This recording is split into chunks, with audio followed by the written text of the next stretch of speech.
Hello, everybody, and welcome to episode 199. I'm your host, Sam Godsey, and with me today, as always, is Tanner Dislin. Tanner, how you doing tonight?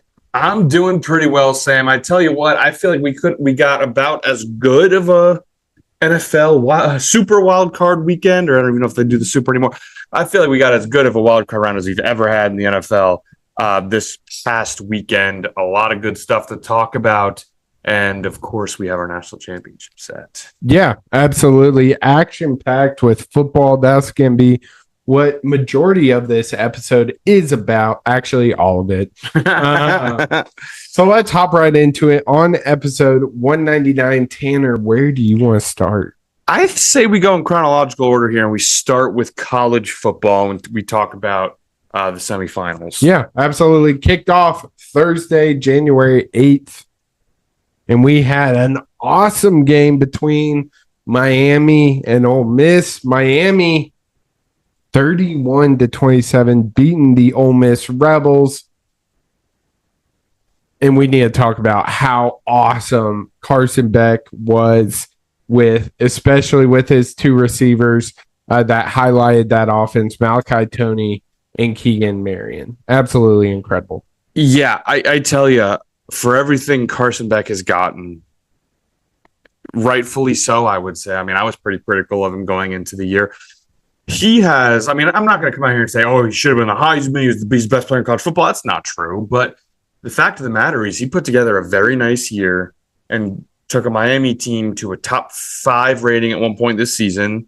They obviously, realistically, we talk about how Miami had trouble and they really had 2 bad weeks. Yeah.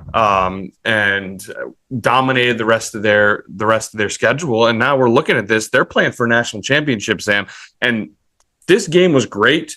Towards the end, obviously, Ole Miss took the lead. Miami marches down the field. Carson Beck was incredibly clutch that last drive, obviously running in the end zone. But when you dive into the stats of this game, Miami seemingly dominated. Yeah. And there were multiple points in the first half, more so than the second half, where you look at the score, it's like 13-7, and you're like, how is this a 6-point game? It really feels like Miami should be up by 10, 13, 14, 17. And it just, Ole Miss hung around, tried to make a late comeback, but in the end, Carson Beck was too clutch in Miami with a huge touchdown as time expired. I mean, that's the story here to me. Yeah, absolutely. Want to shout out, as good as Miami's offense was, their defense was absolutely incredible. Kept Trinidad Chambliss in check. I mean, Ole Miss only had the ball for 18 minutes of this game. Miami dominated time of possession, forced 2 for 10, third down for the Rebs. But Ole Miss had 398 total yards, but it was very well contained. Which, credit to us, I think we pretty early on said Miami is the second best defense in college football. Yeah. I believe we had him behind Ohio State. Obviously, they went head-to-head. Yeah. But the point being is, like, and we've also said, like, Cam Ward's got to be sick. Yeah. And him, like we said, him with this defense would have been insane. But talking about that defense, it also feels like if Miami could catch an interception, just one or maybe all six landed in their lap, we're having a much different conversation. Yeah. And we're talking more so of what the time of possession. Have you taken a look at time of possession by chance? Yeah. Have you taken a look for this game? Yeah, I just did? Talked about it. Oh, did you? Yeah. Oh, sorry. 48 is like 48. 42-18. 18. 42-18. Yeah. Sorry, I was watching Indiana. No, you're good. TV. But yeah, it's like it's crazy. And we also, we say it every time we talk about Miami. Carson Beck's been surprisingly good this year. Their defense is awesome. Malachi Toney's awesome. Yeah. And we hit all 3. Yeah, that's basically it. But Miami moving on to the national championship to take on. Yeah. Well, before we move on to that next game, if we want to talk about Ole Miss for a second. Yeah. They hung around. Chambliss was pretty good. I think he wasn't obviously as good as he was against Georgia. Yeah. I'm so mad he didn't get a another year. Yeah. I'm so mad. I don't really know how. I don't know anything about his story. I don't know anything about any of these guys' story who are playing for 7, 8 years. Yeah. I think he may have had a pretty poor, like asking for like, what is it, like a tonsillectomy as a surgery to get something like that. Whatever. I don't know what his case was, but someone who spent his entire career in FCS or Division II or whatever it was with Ferris State. Yeah, he makes it big and he balls out this year. They're like, the whole situation to me is like he'd be a pretty good candidate for them to be like, screw it. And that's obviously what I wanted. Yeah, it's a shame. Yeah, if you're Ole Miss. Ooh. Yeah, that's a tough 24, 48 hours. Losing in a tight one against Miami that gave you all types of chances, and then losing your starting quarterback for next year. Now, I'm curious how the end of this season feels to an Ole Miss fan. Are they sitting there thinking this was magical because we won the Georgia game and we won 2 playoff games and this was awesome and we went to the semifinals? Or they're like, damn, we didn't win a national championship. We don't have our head coach and we lost our quarterback. Yeah, I'm it would be curious. Interesting. It has to be positive. It has to be. I think that the Georgia win just completely negates it all. Playing with house money at that point, right? Yeah. But moving on though, Indiana absolutely steamrolls Oregon. They were saying it's tough to be a team twice, not for Indiana. Really. Probably one of the greatest runs we have seen in not just this year, but the past 2 years, what Kirk Cignetti has done. But Tanner, this game was basically over after 11 seconds. What else can you say? I mean, the very first play, pick 6 from Dante Moore. They're just, Indiana's incredible. I had to do some soul searching after this game, Sam, because just 3 years ago, maybe even 2 years ago, if I asked 10,000 college football fans, random, and I said, who's more likely to win a college football national title, Iowa or Indiana? Yeah. 99.9%, if not all 100, are saying Iowa. Yeah. If you ask the college sports fan what's more likely, Iowa basketball to win a title or Indiana football to win a title, the answer was still Iowa basketball. Yeah. That's how effing bananas this is. This is the all-time, like one of the all-time losingest programs. The pictures go crazy of like Cignetti's first game. The stadium is 10% full. Yeah. I can't wrap my head around college football in particular. Obviously, basketball is a much different sport. One team gets hot. We know the magic of March Madness. Yeah. College football in particular has always been a sport kind of run by the 4 or 5 big dogs. And it goes through eras. You know, obviously Saban gets to Alabama. They go back up. And then the Ed Orgeron LSU. But that's like, there are a handful of programs where you're like, okay, they can win a national title. Yeah. Indiana has never been there. This never happens. This is just crazy to me. Yeah. And it seems like it happened overnight. You hire Kirk Cignetti and everything changes almost immediately.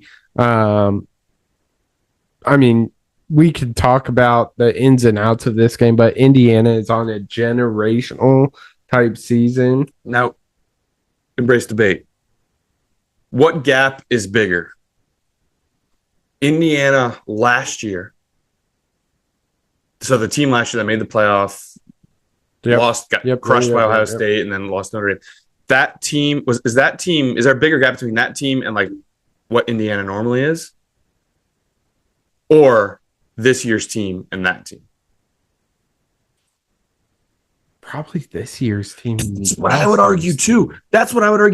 Which is insane. Last year, they were going to be 10 points. Not that Vegas controls everything, but the point, the evidence for is that they would have been probably 10-point underdogs no matter who they played in the playoff. Now, they ended up making that game against Notre Dame close. But, like, even after, like, that's what makes this so bizarre. Is it's not like he just came in and immediately lit the world on fire, won a national title. Like, I'm here. I have my guys. It was like they went from awful to, like, hey, this team's pretty good, to just unbelievable. Dominant. In 2 years of a head coach is crazy to me.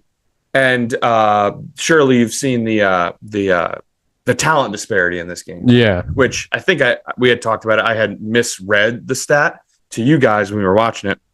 The correct stat is that Oregon had 55 4- and 5-star recruits. Indiana had 8 4-star recruits. 0 5-star recruits. Insane. 56-22. Yeah. Absolutely dominant. This brings up a discussion I kind of want to have. Kirk Cignetti, obviously, we talked about him only being there 2 years. Does that shorten the leash for all these new guys? I mean, Matt Campbell at Penn State, James Franklin, Virginia Tech, Pat Fitzgerald, Michigan State. There's a couple other ones, but those are the notable ones. I mean, if you don't rebuild, and he's doing this at Indiana. Matt Campbell, if you're not in the playoffs, you are probably getting canned in 2 years? Maybe. I think that's the thing, is that timeline may have been just moved up from a 3-year window. Maybe it's moved down to 2 after the Cincinnati stuff, because at least, like, I understand that this seems to be an anomaly in the sport, but when I look at it, and it's like every program in the country, it seems like, is essentially just a hire away. Yeah. Just get that guy in, and he can do what Cignetti has done. So, like, I think that might be it might not even be like if Matt Campbell goes 2 years at Penn State, doesn't make the playoff. It might be them just saying, not necessarily that, oh, you're a bad coach, you're not a fit here. It's just like, we're going to bring someone else in because that next guy could be Cignetti. Yeah. And we're just going to keep throwing darts at the wall with our blindfold on and pray to God one of them hits the bullseye. Yeah. I mean, isn't that kind of what they're doing right now? I mean, yeah, exactly. And I just think this evidence just kind of moves up that timeline a little bit, because truly, now more than ever, you are just one hire away.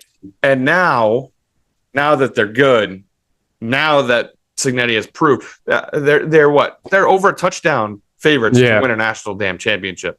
Again, one of the losingest programs in college football history. Indiana is, and now you have arguably one of the famous, or one of the richest, most famous entrepreneurs who also is mixed in with sports, just happened to go to India. Yeah. And Mark Cuban can now get involved. It's like, and they have the biggest living alumni of like 800,000. Correct. Which is absurd. Absurd. They're going to have no problem getting money in. You know who's the biggest loser in all this? Who's that? Darian DeVries. Yeah. There went his funding. Yep. Which maybe not, because it is Indiana at the end of the day and basketball runs that state. But at the same time, there might have gone all his funding. Yeah. Absolutely. Absolutely absurd, honestly. But that sets up Indiana, Miami, Natty, January 19th on a Monday, which is disgusting. The NCAA way. Disgusting. But let's move on to the pros, as on Saturday we kicked off with a game. I don't know about you, Tanner, but I didn't really have my eyes on this one, and that is the Rams-Panthers. Thought it wouldn't be much of a contest. We were high on the Rams all year. The Panthers, with a losing record of 8-9, put up a fight, but they didn't have Matthew Stafford. Matthew Stafford once again proving he is one of the best of our generation. Drove the Rams down 71 yards under 2 minutes. Just an absolute masterclass by Matthew Stafford. Yeah, no, it's one of those where moral victories in sports are tough. This is the biggest moral victory in human history. Yeah. And yep. I have my brother's a Rams fan, so I think there was some rooting for. I wanted the Panthers to win so bad for Bryce Young. And look, Bryce Young versus CJ Stroud is looking really interesting, right? Yeah, really interesting. Obviously, one's still playing in the playoffs, one's not, but from a performance standpoint, and like it's looking real interesting. But yeah, the Rams. I mean, my takeaway from this game is 100% all about the Carolina Panthers. Yeah, now, I'm so happy that for Bryce Young, for all the crap he had to take. Oh my God! From not looking great, having an awful team, the trade, CJ Stroud's rookie year, all of that. Yep. I felt so bad for Bryce Young. All their fans, like the Meow Mix crew. Yeah. Like, I'm so happy that they made the playoffs. They put a good fight, and the fans had a reason to get into the game in the fourth quarter, which is, I understand, the most loser talk of all loser talk. I'm not even a Panthers fan, but like just in general, that is just general loser talk. But still, it's like this to me is now when ownership, which I don't know what their appetite is, but this is when they say, chips, let's put them in the middle. They have a good running back room. Hubbard and Dowdle were good for most of the year. I mean, this guy Coker had a great game, and obviously Ted McMillan was the high draft pick, and like you have some talent. You can just get another year of draft picks. Maybe you can sign some defense a little bit, and then you may be able to make a run at this thing because obviously you went 8-9, but you won the division. That's how bad your division is. So push those chips in, please, Carolina. Get some more talent around this team, and let's run it back next year. This was just a fun team, and I'm happy for Panthers fans that they got to see their team in the playoffs, see their team fight in the playoffs. But obviously, just Matthew Stafford's too good. Yeah. The Rams are too good. The experience. Puka Nacua wakes up with 100 yards receiving. I swear to God, insane. Like insane. Yeah. But you brought up an interesting point. CJ Stroud, Bryce Young. Knowing where they are now, who are you picking? Right now, to me, the better quarterback is Bryce Young. Okay, we're on the same page. The quarterback playing better is Bryce Young. It's 100% Bryce Young. CJ Stroud has been, that rookie year, man, is doing, the meme where it's the big soldier when he's doing like a T-pose, there's a bunch of knives stuff. That rookie year is saving CJ Stroud from getting a ton of criticism. Yeah. He probably already still is, but CJ Stroud has had an interesting couple of years. But Bryce Young has a remarkable turnaround from his rookie year. That was a disaster. Yeah. And I talked about my brother before. Shout out. My brother said during that rookie year, he looked at me and he said, Bryce Young will be better than CJ Stroud. He did. He absolutely did. So I got to shout him out. Sniped it. Nice. But as good as that game was, we had another banger as Green Bay waltzed into Chicago, took an early lead, and then one of, if not the worst collapses in recent NFL history, lose 31-27. Oh man, what a game! As someone who genuinely would have loved to see either of these teams lose, it was spectacular theater. This was about as much as I don't care. So it made the back and forth that much sweeter. Mm-hmm. Another one. Like I don't like the Bears. I don't like them. I like it when the Bears lose. I'm so happy. Yeah. Oh yeah. I am.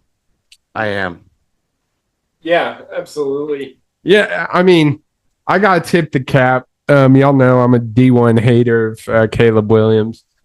Struggled in that first half, but holy crap, he was phenomenal. You know the throw down the stretch. Yeah, you know the throw, insane. unbelievable. Neither feet was on the ground. Yeah, or neither foot was on the ground. Neither feet. No, neither feet was on the ground.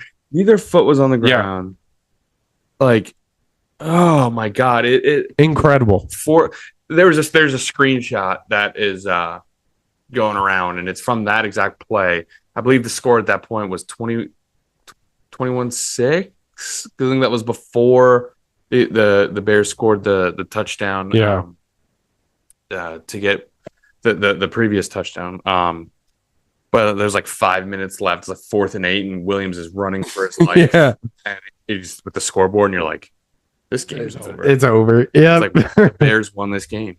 Yeah. First playoff win since 2010. Now let's take a trip down memory lane. Oh boy. What was going on in 2010? LeBron made his decision to go to the Miami Heat. The FIFA World Cup was in South Africa when Spain great World Cup. Beat the Netherlands. Great World Cup, by the way. I know the Giants won the World Series. The first iPad was released. Get out of here. Instagram launched in 2010. Yeah, so the Chilean miners rescue, remember that? Yep, that was 2010. Oh, yeah, I do. Yeah, 33 miners were saved in a mine. What are you talking about? Yeah, absolutely insane. Yeah, just some of the notable events from when the Bears won last in the playoffs. But this brings up a conversation a lot of Packers fans are having. One more thing about the actual football. Yeah. There's one player I want to shout out because he has been incredible down the stretch. And I feel like not a lot of people are talking about him. Colston Loveland's really good. Yeah. Colston Loveland is really good. Yeah, he was phenomenal in this game. 8 receptions, 137 yards. 15 targets. Yeah. Yeah. Yeah, he's really good. And I it's a shame because I took a flyer on him in fantasy. And if he just, I know no one cares about your fantasy team. Yes. But if he just turned this up a little sooner, I mean, would have been. But anyway, Colston, I want to shout out Colston Loveland because he was really good. He was awesome. Yes, I am very excited to have this conversation because I feel very strongly one specific way. Very strong. I don't even know. LaFleur? LaFleur? Is it time for him to get? Okay, so different conversation. But I think getting rid of Matt LaFleur would be a mistake.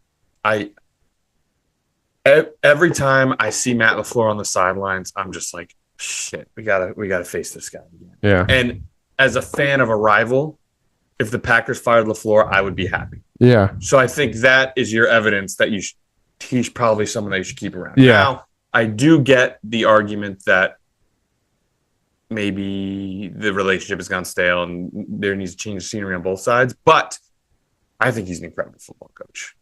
I really do. What about you? I agree he's a good coach, but give him a lead, he might be one of the worst. Yeah, that is bizarre. That's really bizarre. Like, there is no reason the Bears should have came back. One of the more perplexing things this year has been the Packers' inability to run the football. Yeah. Last year with because it was the first year with Josh Jacobs, who is a premier running back in this league, and he was fantastic last year. He was supposed to be a big-time producer for them, and specifically down the stretch when things started to turn sour for the Packers, like they just got nothing going on the run game. Yeah. Nothing. And it was the same way. I mean, I think Jacobs may have had an okay game I mean, 19 carries for 55 yards. Not really. Yeah. And that's what, 3 yards a carry. That's not very good. And makes you pretty one-dimensional. and we saw that Jordan Love slinging it 46 times. And when you have a 21 to 3 lead, 21 to whatever the hell it was, 6 in the third. Whatever the hell it was, like, and you're like, oh, we were up 21 to 6 at one point, and our quarterback threw the ball 46 times this game. That's a problem. So I don't know what if that's just something this year where the offensive line injuries, maybe they had a weak link that I don't know. Yeah. And that's my takeaway from this specific game. But the LaFleur track record with the league is very perplexing. Yeah, absolutely. But the other thing that reared its ugly head for the Packers, inability to run the ball when playing with the lead, special teams. Yeah. Special teams. Yeah. Seems to be a reoccurring theme for this team. Yeah, I mean, when you make the playoffs every year, you just have every single year you have a chance for someone, for your special teams to screw up. And I mean, going back to the Seahawks game where they fumble the onside kick. If you remember the 49ers game, which one? But the 49ers game in the snow where the Packers had the one seed, that I still am convinced that, or at least I was convinced at that time, that they were going to win the Super Bowl and that they were the best team in the NFL. And that game against the 49ers, they had a blocked punt return for a touchdown, and I may have missed a field goal in that game too. And now this one, 2 missed field goals and a missed extra point. Like, I don't know. I don't know what it is about the special teams in the playoffs. Yeah. But you think they'd figure out how important a kicker is at this point, but it seems that's not the case. Yeah, very perplexing, especially with the track record they have. You think they'd kind of put an emphasis on we should figure out these special teams. Yeah, absolutely. Got anything else on this one, though? I do, because there has been a lot of noise other than football, specifically Ben Johnson's thing. Now, I feel very strongly in this argument here. So for those of you who don't know, Ben Johnson, the head coach of the Bears, went back to the locker room and basically just got and was saying, F the Packers, let's go, F the Packers. Yeah. Thoughts? I love it. I absolutely love it. It has been going on for how many years? It's just there's cameras. This is one of the most heated this is one of the biggest rivalries in all of sports, I'd say. It's good that this rivalry has been dominated by one side for so damn long. Majority of our life, it's been dominated by one team, and seeing it become competitive in a big time game, and gain a huge win in your first is his first year as head coach? I think so. Yes. First year playoff win, first time since 2010 against your biggest rivalry. Yeah, you can say it, and I love it. Let me be absolutely clear. If you have a problem with this, you are one of the softest, biggest losers I have ever seen on planet Earth. Yeah. This is what sports are all about. And let me also bring up that just a few short years ago, Aaron Rodgers was caught on tape in Soldier Field looking at the fans and saying, I own you. Yeah. I effing own you. Jordan Love tweeted out on Father's Day, he said, happy Father's Day to all the Bears fans out there. Which doesn't make any sense, It makes sense because they your dad. But I get what he's clearly going for. I'm your dad. I'm your dad. Yeah. I have never seen. Now, look, this is probably not a majority of Packer fans, and if you're a regular Packer fan, I'm sorry for your heartbreaking loss. But if you have a problem with this, I'm looking at the camera. If you have a problem with this, there is no bigger loser on earth, because I can guarantee you were talking about, oh my God, he's talking about how he owns them. It's so true. The Bears suck. I can guarantee it that is something that you had tweeted when that happened. So I don't want to hear it. I understand you had a crushing loss. That's fine. There are so many words out there that when you say them, you have immediately lost the argument. Yeah. Number one, rent-free. If you throw that out, you're done. You've lost the argument immediately. Rent-free means you have nothing to stand on. Two, classless. Shut up. Yeah. And then number three, easily my least favorite in terms of sports conversation is, this was your Super Bowl. Yeah. Hey, idiot. This is the playoffs. Yeah. It's win or go home. The Packers played that game as if it was their last game of the year. That's the definition of this is your Super Bowl. No, duh. It was their Super Bowl. It's the effing playoffs, man. Yeah. If you lose, you're done. Obviously, it was their Super Bowl. Mm-hmm. What does that mean? Yeah. If you say rent-free, this is your Super Bowl, or it was classless, you've done. You've lost the argument. You are Charmin soft, and you have no business talking about sports. That's Yeah. And sports are meant to be enjoyed. And for a city that, like, again, I largely dislike pretty much all of Chicago sports. They are an awesome sports city. Yeah. And when they win and that city's going crazy, that's awesome. And like, it looked like it was an awesome environment in Soldier Field. That's a team that has been a fan base that has been just beaten and bruised by that team their entire life. They finally get over the hump against their rival, who you have just made fun of constantly and just owned. And then you're like, oh, but they were mean to us. Get the hell out of here. Yeah. Shut your damn mouth. Take the L. You paid $55 million to Jordan Love. Who knows what you're doing with your head coach, and shut up. Yeah. Yeah. Couldn't have said it better myself. But let's move on to Sunday's action, because it kept up with Saturday's action. Bills finally getting that road win in the playoffs. First time in 33 years.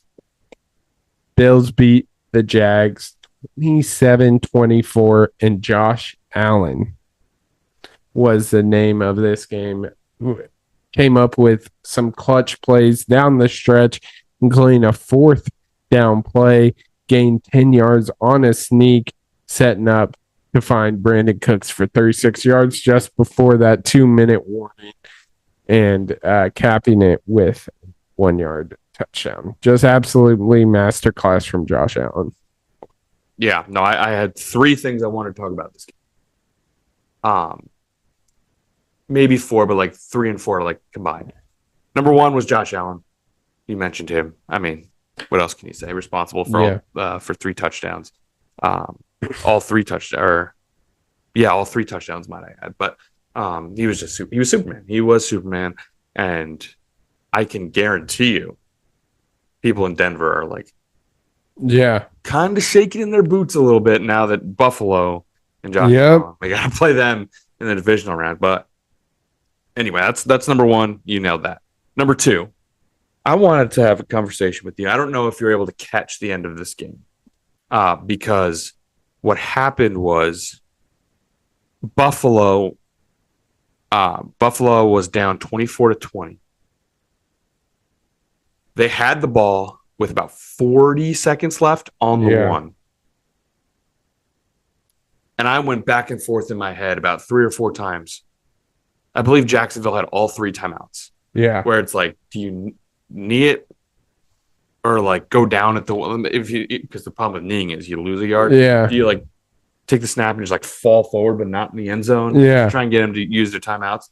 But if you do that and you use 2 of your downs and then you don't get it in your other 2 downs, you're a bozo. Yeah. And you lose that. I wanted to get your thoughts on if obviously they ended up just scoring on the first play and it didn't end up mattering because they didn't end up winning the game. But in turn, you go up 3, Jacksonville's all 3 timeouts and like 40 seconds left. It was a fascinating thought. Yeah, I mean, hindsight 2020. I mean, they scored, they win. Yeah. I don't know. It's tough. It's really tough. It's really tough. And I even think the play before it was one of those where it was like, I think maybe an 8-yard run that got him the first and goal. Yeah. And it looked like Jacksonville was trying to let him score and he got pulled down at the 1. Yeah.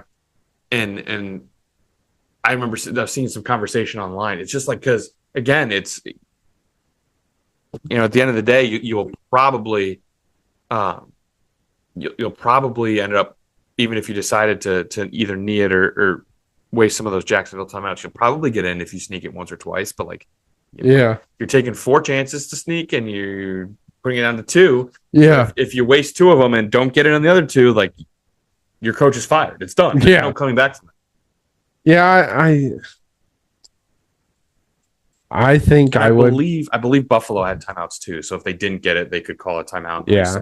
But I think I would have just gotten the points, taken the lead, and hope for the best. I would too. You can't do it. You can't set yourself up for that leads for knees. Because can you imagine? fumble the snap? Sean McDermott's fired.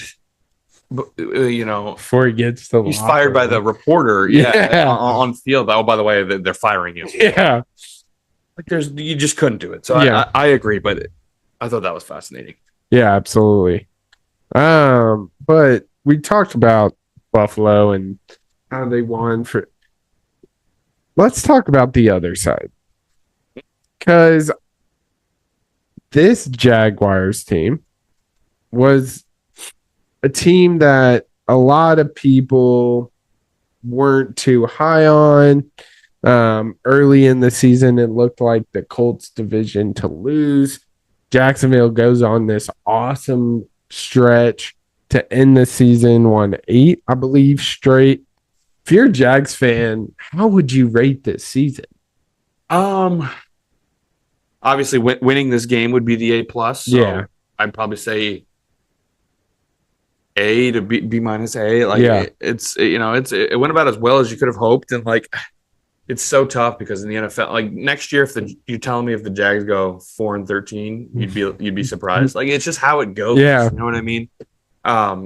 In the NFL, because they, the Jags had that 1 year where they came back on the Chargers, and then everyone was all, they're going to be good, and they started off like what was it, 8-7-2 or something. Yeah, lost every game.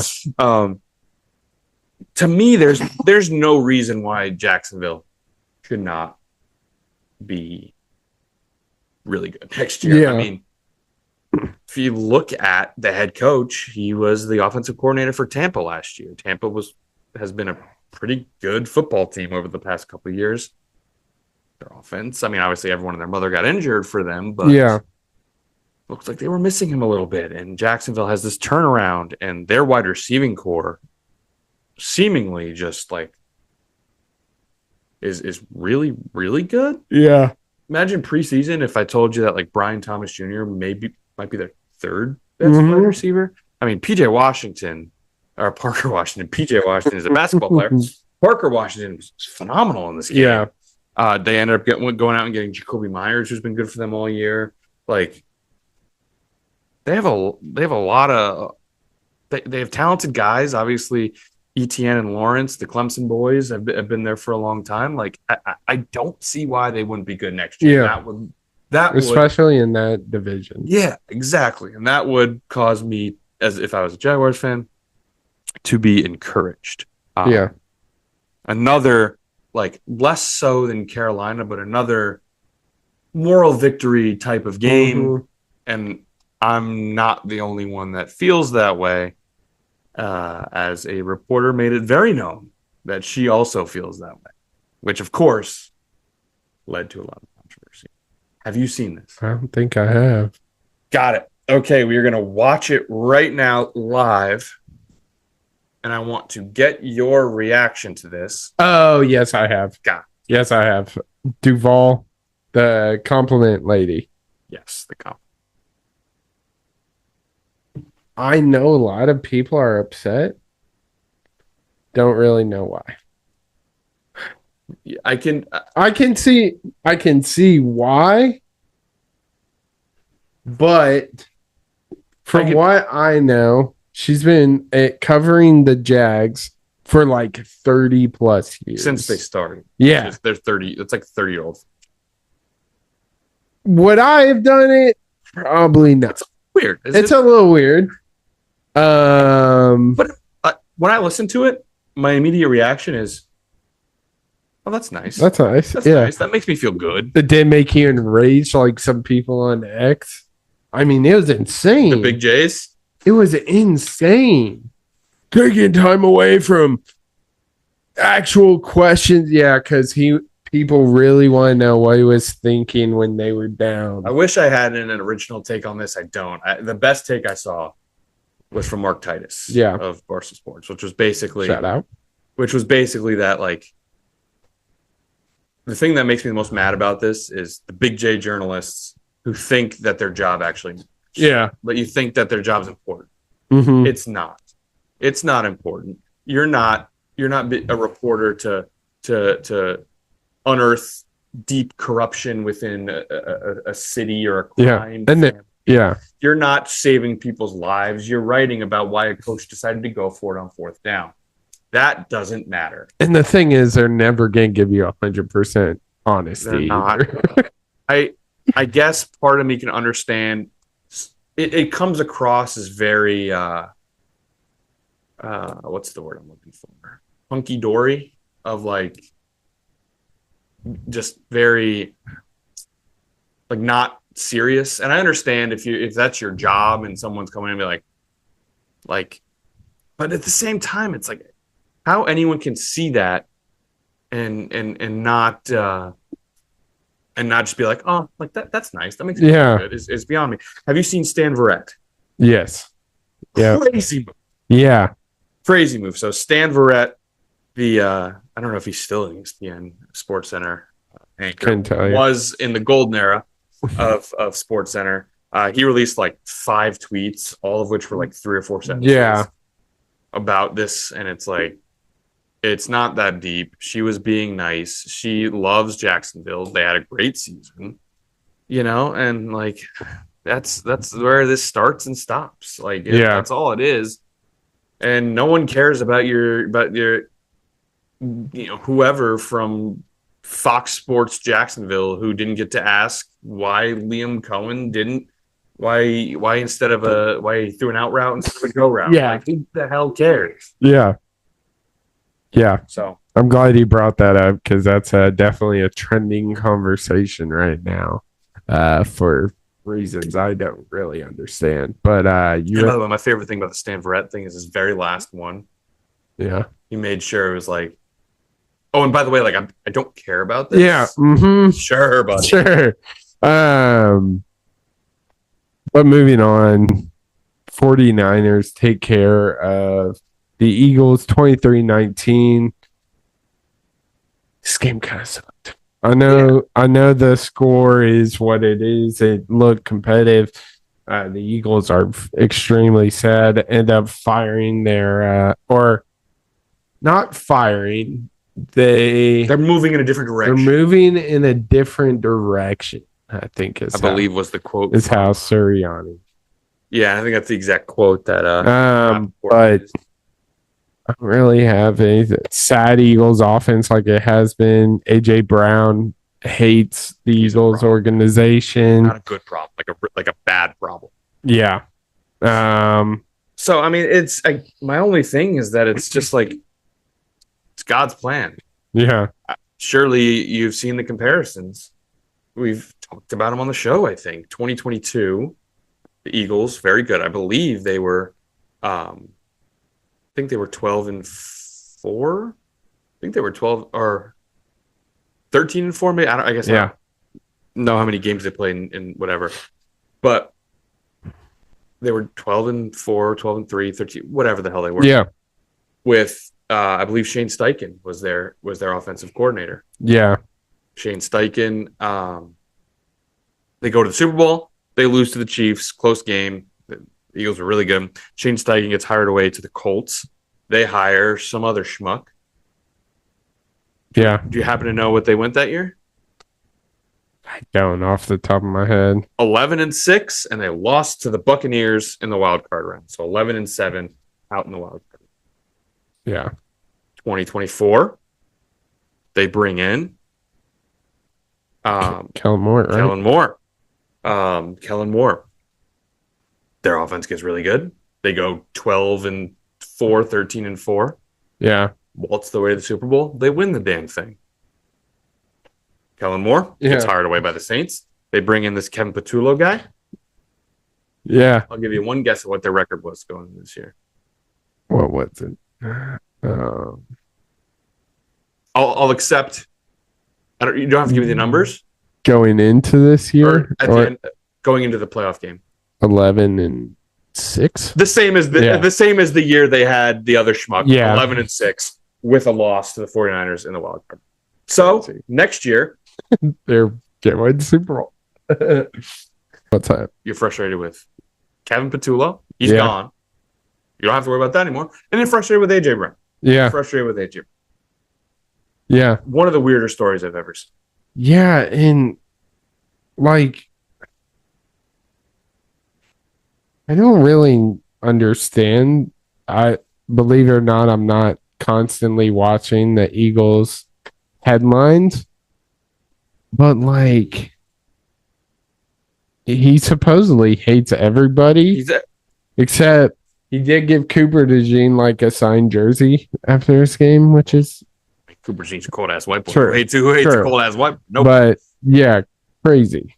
However, I would like to amend your statement because I don't think AJ Brown and Nick Sirianni hate each other because because Nick Sirianni said they have a great relationship. Mm-hmm. So sorry about it, but you're wrong. Yeah. He doesn't hate Nick Sirianni.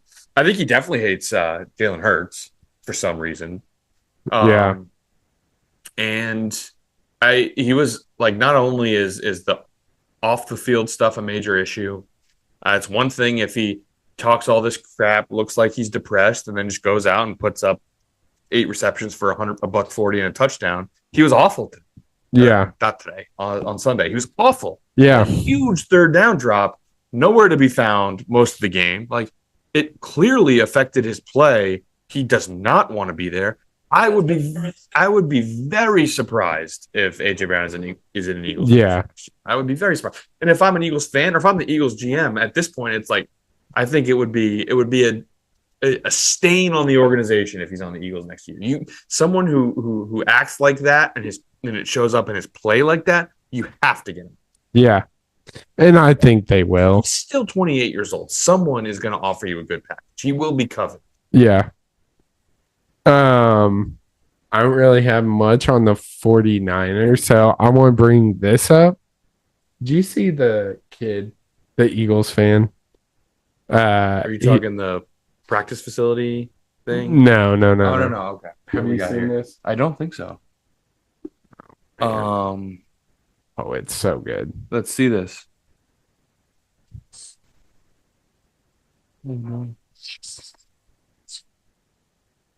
Oh no.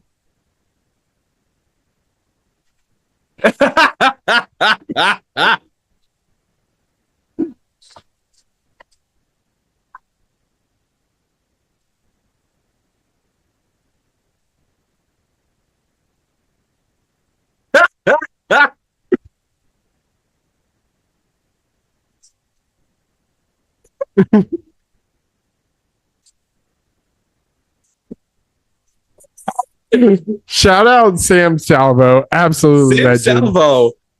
Absolutely and I legend. have the same for the Eagles. Nailed it. AJ Brown, pack your bags, and Kevin Patullo, go flip burgers. Go flip burgers. So good. Oh man. But yeah, no, it's an interesting scenario for the Eagles, but like, yeah, if you fix that, there's no reason. They have so much talent on that football team. There's no reason they won't be unbelievably good as per the cycle next year. But the 49ers, Sam. Yeah. I know you said you didn't have much. This is so impressive. The 49ers have lost everyone for the 18th year in a row. And they just keep winning. Yeah.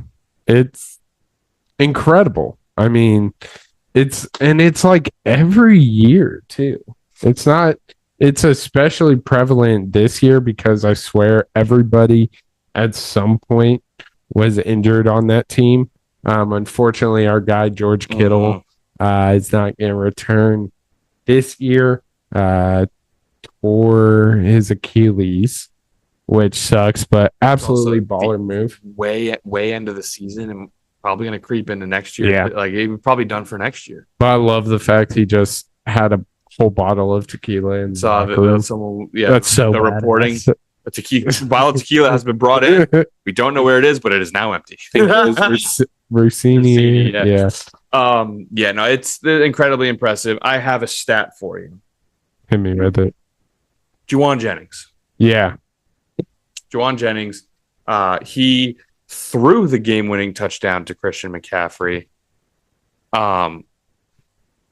So he was a quarterback. Yep. Have you seen the recruiting rank? Yes, I have. Ranked higher than Joe Burrow, ranked higher than Lamar Jackson, and there's one more in there I can't remember. I know for sure it was Joe Burrow and Lamar Jackson. Was it Stroud? Was he that class? I'll look it up. Stroud might be young. I'll look it up, but you continue. But also with that touchdown pass, Juwan Jennings has cemented himself number 3, Sam. Number 3 all time in playoff passing touchdowns from a Tennessee Volunteer. That's insane. Number 3. Number 1 is the obvious. Peyton Manning. He has like 40. So, Sam Darnold was other one, right. Which is insane. Who is like one of the biggest prospects. Yeah. Number 2, some guy I had never heard of. He threw like 5 touchdowns. Yeah. And number 3 is Juwan Jennings. Let's go. That to me was that's a wow, that's crazy. Yeah. It's a wild meter stat. Yeah. It's a wild meter. Absolutely. But I don't know what else you can say about the 49ers. They lose everyone. It's just like they were George Kittle, you're hurt. All right, Kyle Juszczyk, you're now George Kittle. Yeah. Go out and catch, 4 receptions for 49 yards in the second half. Demarcus Robinson, you're gonna go for $111 and a touchdown. Christian McCaffrey, obviously, Swiss Army knife. He's one of the best players in football. Yeah.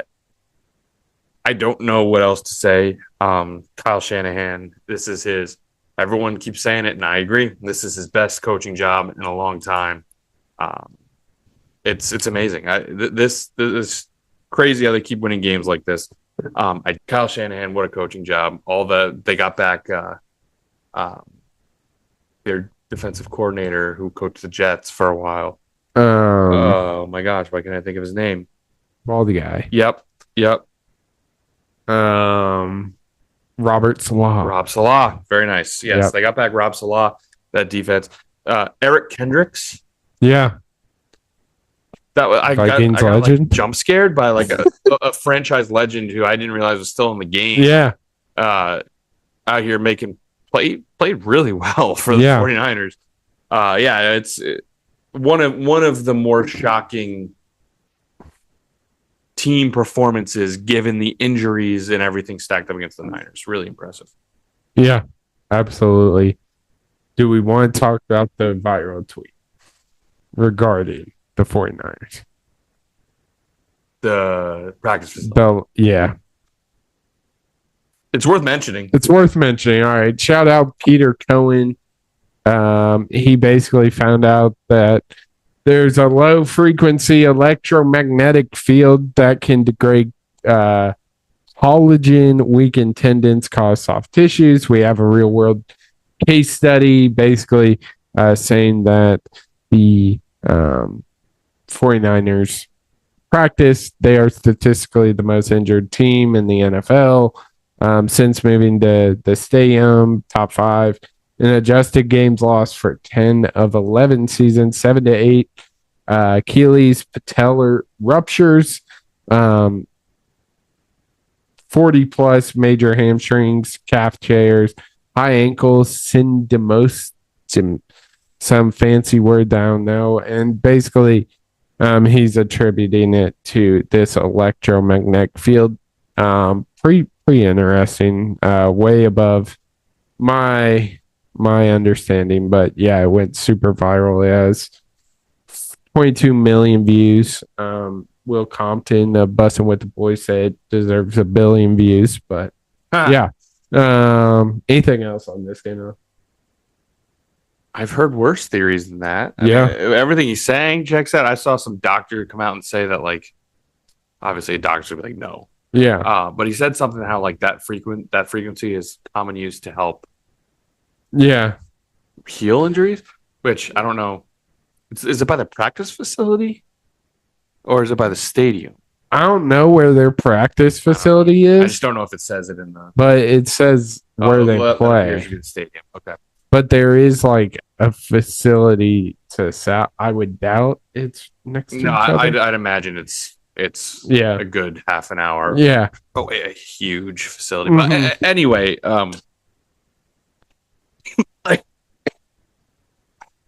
I've heard worse theories. That's all. Yeah. Yeah. But we'll move on to Sunday's action.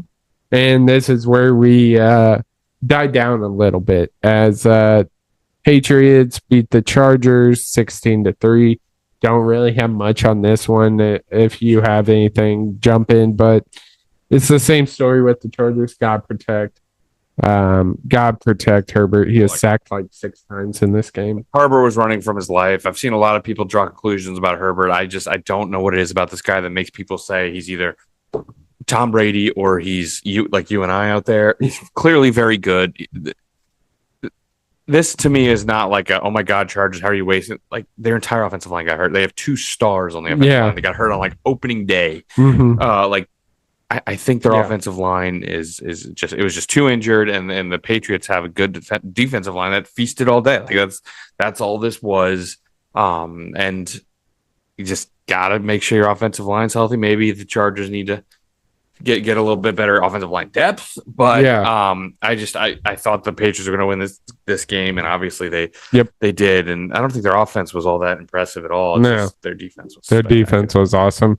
Kind of same story with this next one. Texans 30, Steelers 6.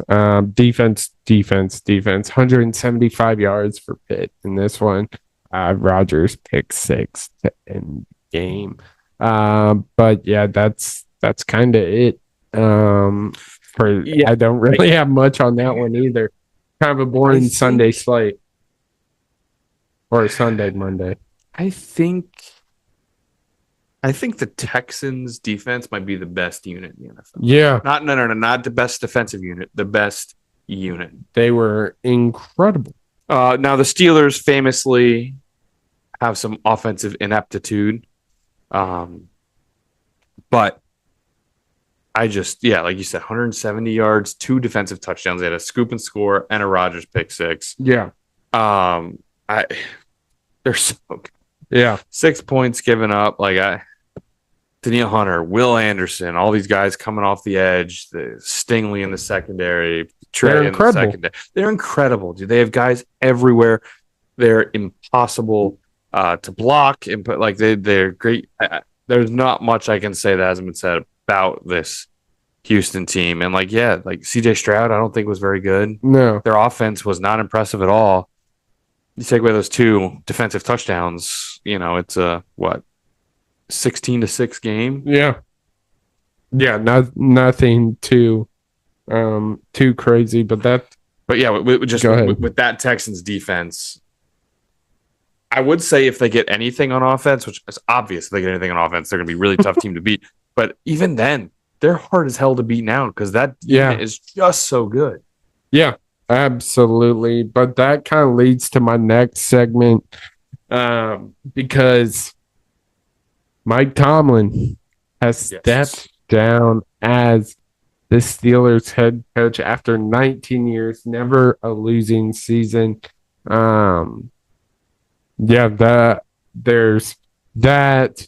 I can't remember where we left off last week. I believe Mike McDaniel hadn't been fired at that point.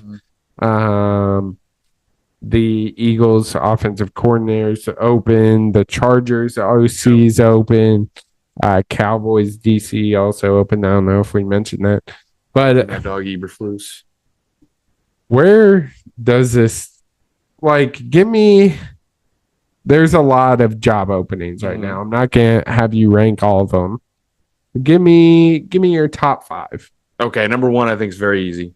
Number 1, you have a 2-time MVP quarterback. Yep. It's obviously the Ravens. You whoever takes over that Ravens job, you are immediately just right back in a favorite in the AFC. That is number 1. Number 2,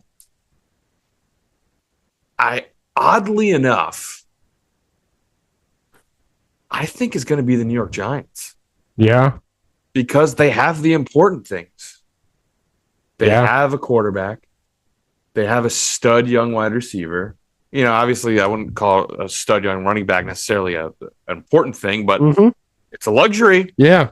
And lest we forget, they have a very good defensive line. Dexter Lawrence is one of the best interior D linemen in the league. You've got a high draft pick Abdul Carter off the edge. Yeah.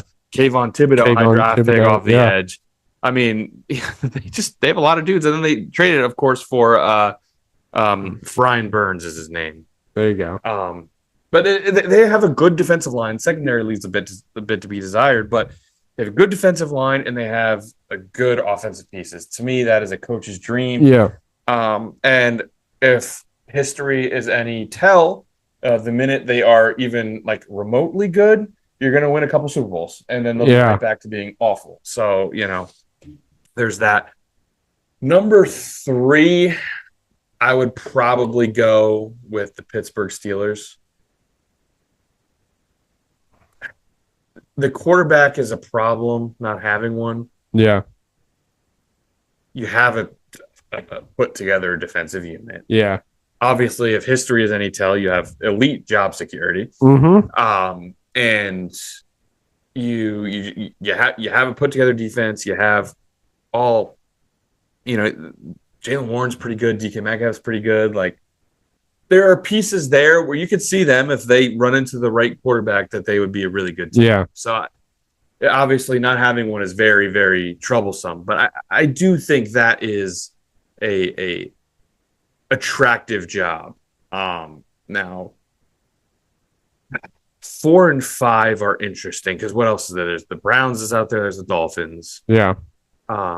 Falcons, Raiders, Cardinals, Titans. Falcons, Raiders. Jeez.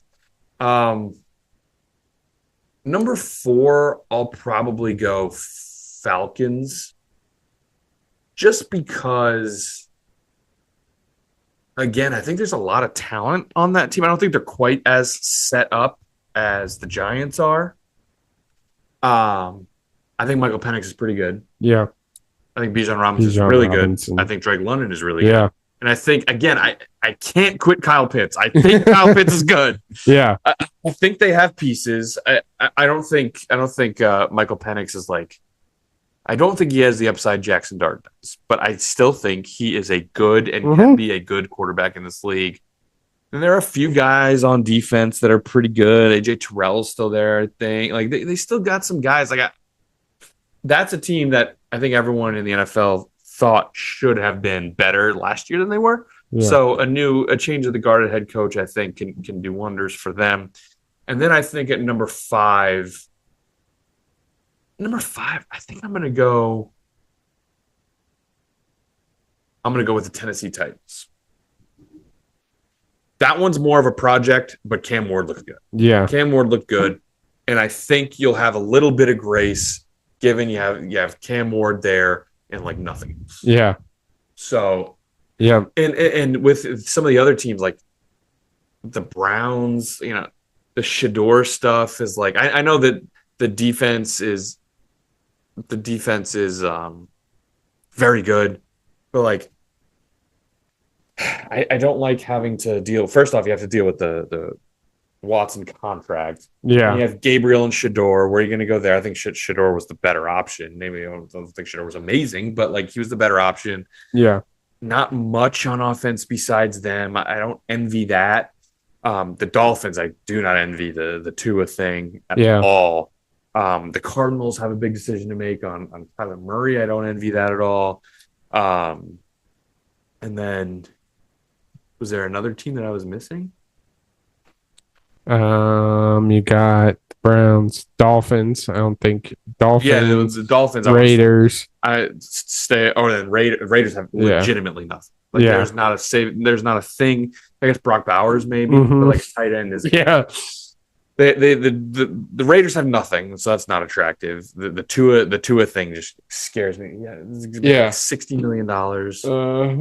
Obviously, the Cardinals, like I said, the Kyler Murray thing doesn't attract me. So I'm happy with my list. Yeah, I'm happy with my list. I think this is gonna sound crazy, but I think there are some coordinator jobs that are a little more enticing. Two in particular. I think two. For my ranking, I'm gonna go Ravens head coach. I think Giants are still sliding in at that too. Okay. I think I'd put Chargers OC because their offensive line, Eagles OC, and then Falcons head coach is how I'd rank it. I throw a Lions OC in there. Oh yeah, forget about them. Because I'm pretty confident. The Lions Eagles, Eagles, and Chargers are all looking for offensive coordinators. Mike McDaniel's available. Yeah. Kevin Stefanski, obviously, he's probably going to get a head coaching job. But Stefanski, before he was the head coach of the Browns, he was the offensive coordinator for the Vikings, and they were very good. Yeah. So he's obviously it's going to be interesting. Yeah, interesting offseason. I feel like we haven't had this many notable job. Obviously, the Ravens headlining, but they're still the Steelers one is interesting because it is an aging team, but you can still have success. Yeah, and it's just something about the head football coach for the Pittsburgh Steelers. Yeah, just because there's been 3 of them since 1960. Yeah, it's just that's got to be a top 3 job, just pretty much no matter. It's like if the Cowboys job. It just is. It just is. Yep. Anything else on NFL offseason? I don't think so. I think we that's kind of everything we had to talk about from Wildcard Weekend. It was a tremendous Wildcard Weekend. It's a tremendous Saturday, and then we started off Sunday as well. Kind of fell off towards the end, but overall, the night games were a little bit of a snooze fest, but I mean, and something I guess something else we should mention is we may have seen the last of Aaron Rodgers as well. Yeah, not surprising. Not surprising. The reign of terror is over. Yeah. I'm not going to sit here and talk about how good he was because I hate his guts, but obviously he was a tremendous quarterback who I will be very happy to not have to watch play football anymore in the NFL if he does retire. So yeah, Bills, Broncos, 49ers, Seahawks on Saturday. Sunday we have Texans, Patriots, Rams, Bears, and then Monday. Is there a Monday game? Monday.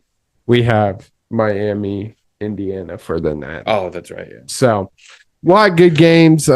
There's some noble college basketball games. That is going to wrap it up for episode 199. It was all about football in this one. Playoffs are here, and it was an exciting weekend. But you can follow the podcast at crunchtime_pod on TikTok, X, and Instagram.